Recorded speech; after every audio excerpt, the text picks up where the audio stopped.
कशिश की शादी पल्लव से हुई थी।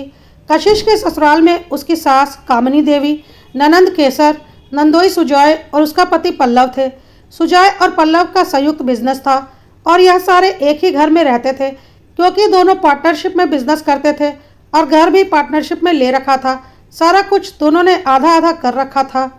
शादी के बाद जब कशिश अपने ससुराल में रहने लगी तो उसे कई तरह की दिक्कतों का सामना करना पड़ा क्योंकि उसकी ननंद केसर इसी घर में रहती थी और वह कोई उसका मायका नहीं बल्कि अपना खुद का घर था क्योंकि सब कुछ संयुक्त रूप से दोनों के पति ने खड़ा किया था। तो उनके बीच में एक ननंद भाभी का रिश्ता ना होकर प्रतिद्वंदी वाला रिश्ता हो रखा था। केसर खुद को उस घर की मालकिन समझती थी और कशिश को कुछ नहीं समझती थी, जबकि कशिश भी उस घर की बहू थी और उस घर के आधे संपत्ति की मालकिन थी।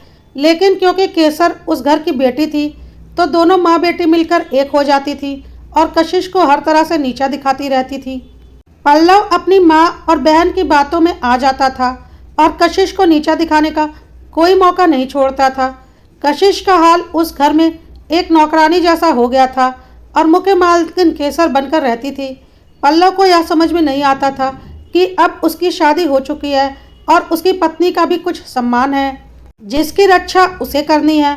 शादी के पहले वह जिस तरह से रहता था और सिर्फ बिजनेस से अपना मतलब रखता था, अभी भी वह वैसे ही रह रहा था और उसकी माँ और बहन उसके लिए अपनी थी।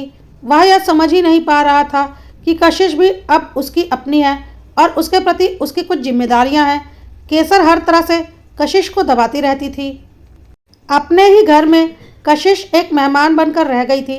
कई बार वह पल्लव से बोलती थी कि बिजनेस तो एक साथ है, ठीक है, पर कम से कम घर तो अलग अलग करो, एक घर में दो मालकिन नहीं रह सकते। तो पल्लव साफ साफ कहता था, तुमसे किसने कह दिया कि तुम मालकिन हो? इस घर की मालकिन सिर्फ और सिर्फ मेरी मम्मी है। तुम चुपचाप अपने काम से काम रखो। और तुम्हें दिक्कत क्या है? आज तक तो हम सब एक साथ रह रहे थे, कोई भी दिक्कत नहीं हो रही थी और अब तुम्हें बहुत दिक्कत हो रही है, जबकि हम सबको अभी भी कोई दिक्कत नहीं है। पल्लव किसी भी तरह से कशिश की परेशानी को समझ नहीं रहा था। उधर कशिश की परेशानी दिन ब दिन बढ़ती ही जा रही थी। वह अपनी मर्जी से एक कप चाय भी नहीं बना सकती थी जब तक उसकी सास और ननंद उसे इजाज़त ना दे। कशिश को यह सब कुछ बर्दाश्त नहीं हो रहा था। वह अपने मायके में इस बारे में बात करती थी। माँ बाप को भी लगा कि इतना बड़ा बिजनेस है, सब कुछ ठीक होगा, पर इस तरह की परेशानी के बारे में उन्होंने सोचा ही नहीं था कि जब एक ही घर में ननंद और भाभी दोनों रहेंगी तो जाहिर सी बात है टकराव तो होगा ही और माँ हमेशा अपनी बेटी का ही साथ देंगी, ना कि बहू का। और अब यह परेशानी दिन ब दिन बढ़ती ही जा रही थी।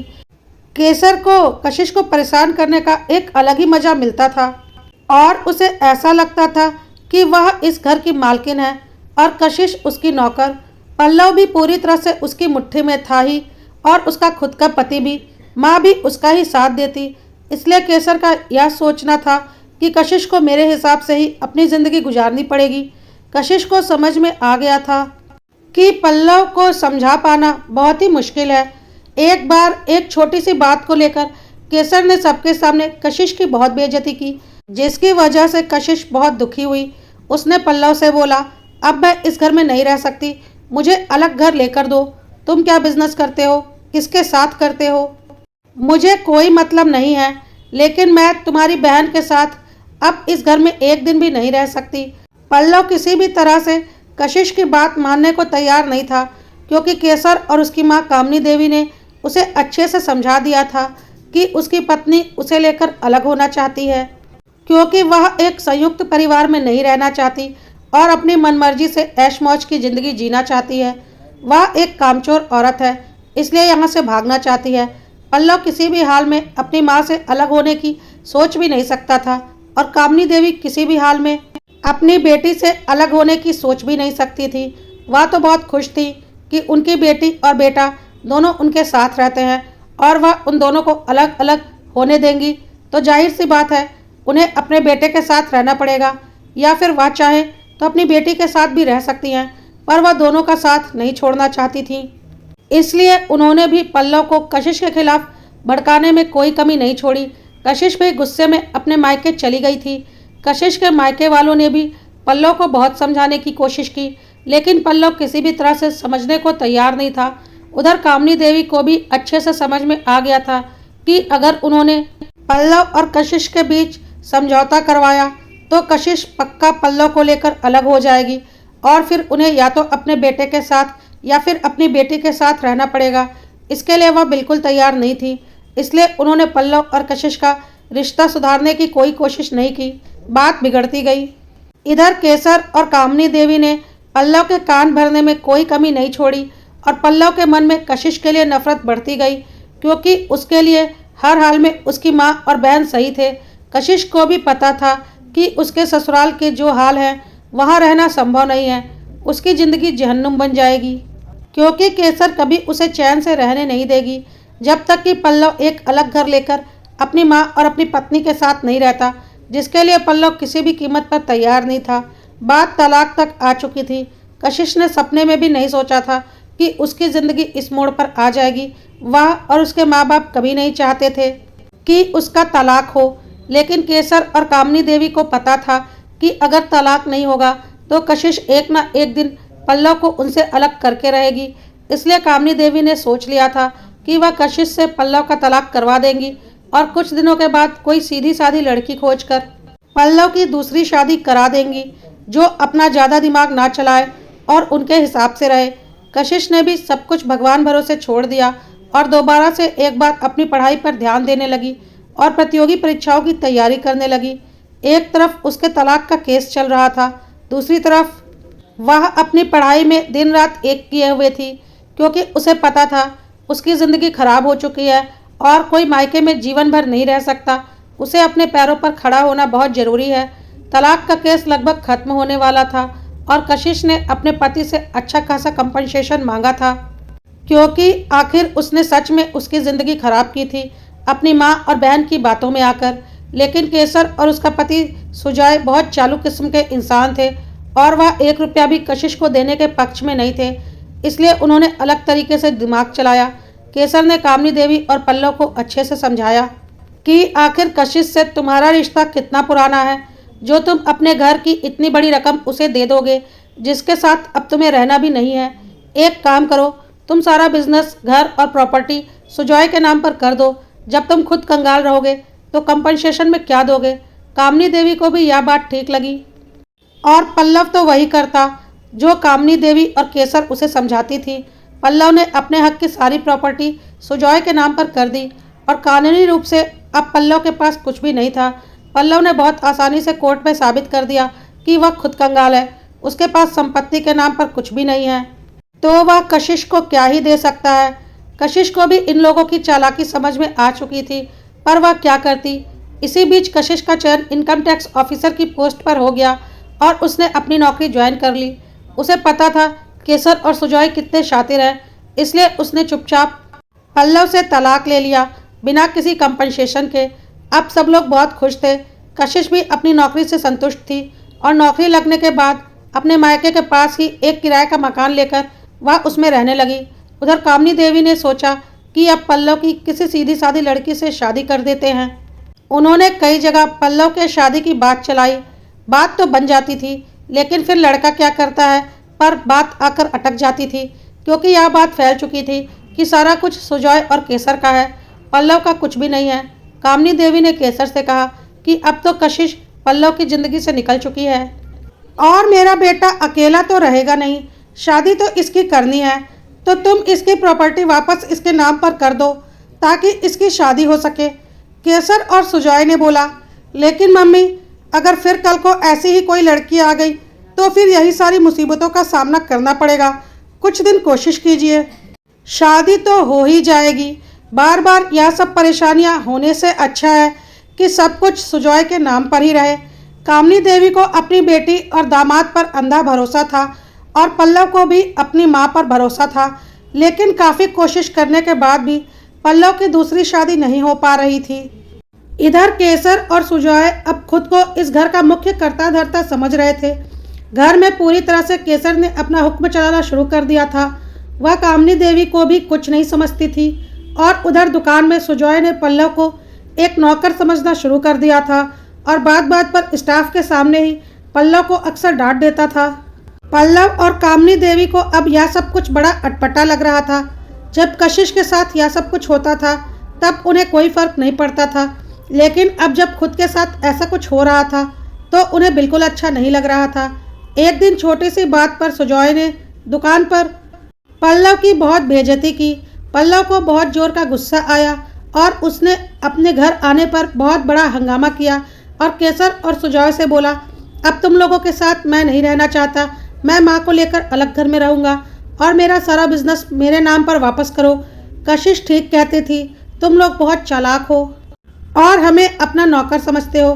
तुम्हारी बातों में आकर मैंने कशिश से तलाक ले लिया और इतना पैसा होने के बावजूद भी उसे कुछ कंपनसेशन नहीं दिया जो कि उसका हक बनता था। चलो अब मेरा सारा बिजनेस और प्रॉपर्टी मेरे नाम पर वापस करो। अब जब इतना खुलकर बात हो ही गई थी तो केसर और सुजॉय ने भी अपना असली रंग दिखा दिया। केसर ने बोला, कौन सी प्रॉपर्टी, कैसी प्रॉपर्टी? यह सारा कुछ मेरा और मेरे पति का है। तुम दोनों कौन होते हो यह बोलने वाले कि हम यह सब कुछ तुम्हारे नाम पर करें? सारा कुछ मेरे पति के नाम पर है और सिर्फ मेरे पति का है। कामनी देवी को अपनी प्यारी बेटी और दामाद से ऐसी उम्मीद नहीं थी। उन्होंने बोला, पागल हो गई हो क्या केसर? यह सब कुछ तेरे पति का कैसे हो गया? यह सब कुछ आधा मेरे बेटे का है जो हमने कशिश को कंपनसेशन ना देने के लिए तुम्हारे पति के नाम पर किया था। केसर ने बोला, वह सब कुछ मुझे नहीं पता। अब सब कुछ मेरे पति के नाम पर है और मेरे पति का है। तुम लोगों को हमारे साथ रहकर काम करना है और इस घर में रहना है तो रह सकते हो, नहीं तो अपना रास्ता नापो। यह सुनकर पल्लव और कामनी देवी को यकीन नहीं हुआ कि केसर और सुजॉय उनके साथ इतना बड़ा धोखा कर सकते हैं। सुजॉय ने भी बोल दिया, अगर दुकान में काम करना है तो कर सकते हो। जैसे बाकी स्टाफ को मैं सैलरी देता हूँ, तुम्हें भी कुछ सैलरी दे दिया करूँगा और इस घर में भी रह सकते हो, लेकिन मालिक बनकर नहीं बल्कि मेरे स्टाफ बनकर। भूल जाओ कि तुम इस घर और दुकान में कभी मालिक थे।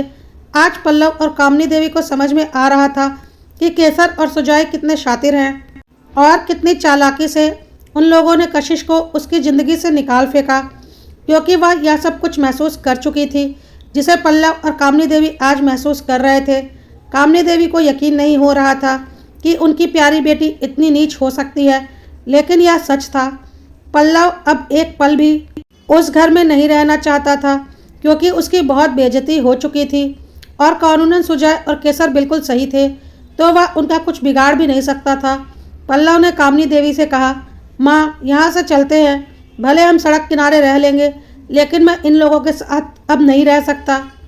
इन लोगों ने रिश्ते को तार तार कर दिया और साथ ही साथ मुझे यह भी समझा दिया कि पति पत्नी का रिश्ता क्या होता है, जिसे मैं कभी समझ नहीं पाया था। पल्लव अपनी माँ को लेकर घर से निकल पड़ा, लेकिन कहाँ जाता कुछ समझ में नहीं आ रहा था। अपने आप ही उसके कदम कशिश के घर की तरफ चल पड़े। कशिश ने जब पल्लव और कामनी देवी को देखा तो उसे समझ में नहीं आया कि वह लोग इतनी रात गए उसके घर क्या करने आए हैं। फिर भी मानवतावश उसने उन लोगों को अंदर बिठाया और सारी बातें पूछी। सारी बात जानकर कशिश ने बोला, यह तो आप लोगों के कर्मों का फल है जो आज आप लोग भुगत रहे हैं। अब इसमें मैं क्या कर सकती हूँ? मेरे साथ तो पहले ही आप लोगों ने बहुत गलत किया है। पल्लव और कामनी देवी कशिश से माफ़ी मांग रहे थे। कशिश को उन पर दया आ रही थी। अभी भी कहीं ना कहीं पल्लव के लिए कशिश के दिल में प्यार था जो कि उसकी आंखों में साफ नज़र आ रहा था, और आज पल्लव की आंखों में भी कशिश के लिए प्यार नज़र आ रहा था। कामनी देवी को अपनी गलती का एहसास हो चुका था। उन्होंने कशिश से माफ़ी मांगी और बोली, मैंने तुम दोनों का रिश्ता तोड़वाया था। आज मैं चाहती हूँ कि तुम दोनों फिर से एक हो जाओ। पल्लव की काबिलियत मैं जानती हूँ, वह फिर से अपना बिजनेस खड़ा कर लेगा, लेकिन अब तुम लोगों के बीच में तीसरा कोई नहीं आएगा, इसका वादा करती हूँ मैं। कशिश ने अपने मम्मी पापा को फ़ोन करके सारी बातें बताई। उन लोगों ने भी यही राय दी कि तुम दोनों दोबारा से एक हो जाओ और मिलकर सारी मुसीबतों का सामना करो। कशिश और पल्लव ने अगले दिन मंदिर में दोबारा अपने माता पिता के आशीर्वाद के साथ शादी कर ली। कशिश ने पल्लव से बोला, इतनी आसानी से उन्हें छोड़ना बेवकूफ़ी होगी। मुझे पता है आप लोग बहुत काबिल हो और अपना दूसरा बिजनेस आप लोग खड़ा कर लोगे, लेकिन उन्हें सबक सिखाना तो बनता है। कामनी देवी भी अपनी बेटी और दामाद के इस धोखे से बहुत आहत थी और उनका भी कहना था कि अगर संभव हो सके तो उन्हें सबक जरूर सिखाओ। कशिश ने पल्लव से पूछा कि आपने इतने दिनों बिजनेस संभाला है तो आपको उसका एक एक लूप होल पता होगा, क्योंकि हर बिजनेसमैन टैक्स बचाने के लिए बहुत तरह के पैंतरे इस्तेमाल करता है। इसकी सारी जानकारी आपको होगी। अब इस लूप होल से ही हम उन लोगों को लाइन पर लाएंगे। पल्लव ने अपने बिजनेस का एक एक सीक्रेट कशिश को बता दिया। कशिश सीधा सुजॉय के ऑफिस पहुंची और वहां जाकर बोली, तुमने टैक्स बचाने के लिए कौन कौन सी तिकड़मबाजी किए हैं, मुझे हर एक चीज़ की डिटेल पता है, और अगर मैं चाहूँ तो अभी का अभी तुम्हारे इस दुकान पर इनकम टैक्स की रेड मारकर सारा कुछ जब्त कर सकती हूँ। तुम्हारे सारे बैंक अकाउंट, लॉकर और घर सीज कर सकती हूँ। साथ ही साथ यह सब कुछ तुम्हारे नाम पर है तो तुम्हें जेल की हवा खिलाने के लिए भी यह सब कुछ काफ़ी होगा। कहकर कशिश ने वह सारी गुप्त बातें जो कि पल्लव ने उसे बताई थी सुजॉय के सामने रख दी और बोला, बहुत टैक्स चुरा कर रखा है तुमने गवर्नमेंट का, जिसे मैं अभी चाहूँ तो निकलवा लूँ और साथ ही साथ तुझे अंदर भी करवा दूँ। सुजॉय को समझ में आ गया था कि वह अपने ही बुने जाल में फंस चुका है और यह भी पता था कि अगर कोई कानूनी कार्रवाई होती है तो सारा बिजनेस उसके नाम पर है, इसलिए वही जेल जाएगा। उसने कशिश से बोला, कुछ पैसे लेकर मामला रफा दफा कर दो, वैसे भी तुम्हें क्या, तुम्हारा और पल्लव का तो तलाक हो चुका है। कशिश ने बोला, एक बात बताऊं, मैं इस वक्त यहाँ आई जरूर हूँ, लेकिन एक इनकम टैक्स ऑफिसर बनकर नहीं बल्कि एक पत्नी बनकर।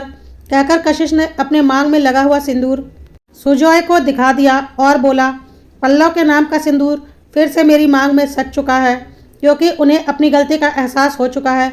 लेकिन अब तुम लोगों को तुम्हारी गलती का एहसास एक पत्नी करवाएगी। अभी तो मैं पल्लव की पत्नी बनकर आई हूँ, लेकिन कल मैं इनकम टैक्स ऑफिसर बनकर आऊँगी, फिर तुम्हारा क्या होगा सोच लेना। सुजॉय को कुछ समझ में नहीं आ रहा था और कशिश वहाँ से जा चुकी थी। थोड़ी देर के बाद केसर और सुजॉय कशिश के घर के बाहर खड़े थे। कशिश ने उन्हें अंदर बुलाना भी जरूरी नहीं समझा और बाहर ही पल्लव और कामनी देवी के साथ उनसे बातें करने के लिए आई। केसर ने कामनी देवी से कहा, माँ देखो, तुम्हारी बहू हमारे साथ कैसा बर्ताव कर रही है और हमें जेल भेजने की धमकी दे रही है, समझाओ अपनी बहू को।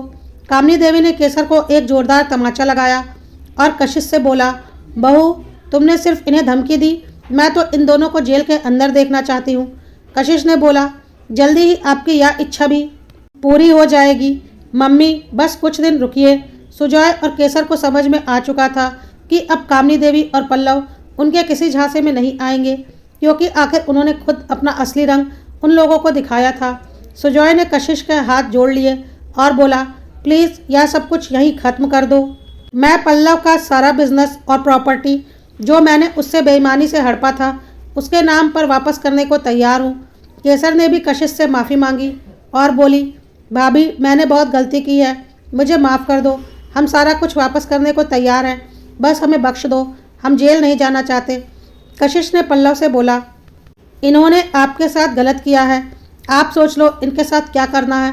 मेरे साथ आपने गलत किया था, इसलिए मैंने सोच लिया है कि अगर आप इन्हें माफ़ करके अपना बिजनेस वापस लेना चाहते हैं तो मेरी एक शर्त है, बिजनेस भी अलग अलग होगा और घर भी अलग अलग होंगे, सब कुछ बराबर बराबर बटेगा नए सिरे से। पल्लव ने बोला, बिल्कुल, अब वही होगा जो मेरी पत्नी चाहेगी। कामनी देवी ने भी बोला, हाँ वही होगा जो मेरे बेटे बहू चाहेंगे और मैं अपने बेटे बहू के साथ ही रहना चाहती हूँ। समाज के बने कुछ नियम हैं जो उसी तरह से चलाए जाएं, तभी रिश्ते अच्छे और सुचारू रूप से चलते हैं। शादी के बाद बेटियाँ ससुराल में अपने पति के साथ ही अच्छी लगती हैं, ना कि मायके में, और बेटी दामाद को कभी कभी मेहमान बनकर घर आना चाहिए, ना कि एक ही घर में सबको घर बसा लेना चाहिए, नहीं तो रिश्ते तार तार होंगे ही। मेरी गलती थी कि मैं अपनी बेटी और बेटे के मुंह में दोनों को एक साथ रख रही थी, जिसकी वजह से आज मेरे बेटे और बेटी आपस में दुश्मन बन चुके हैं और मेरे बेटे का तो मैंने परिवार ही अपनी गलतियों की वजह से उजाड़ दिया था।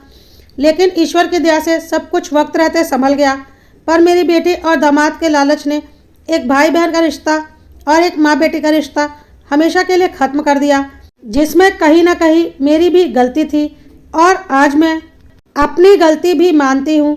समाज के बनाए गए नियम जो युगों युगों से चलते आ रहे हैं और युगों युगों तक चलेंगे, उन्हें उसी तरह से चलते रहने देना चाहिए, ना कि अपनी सहूलियत के हिसाब से उसमें फेरबदल करना चाहिए। नहीं तो तबाही निश्चित है।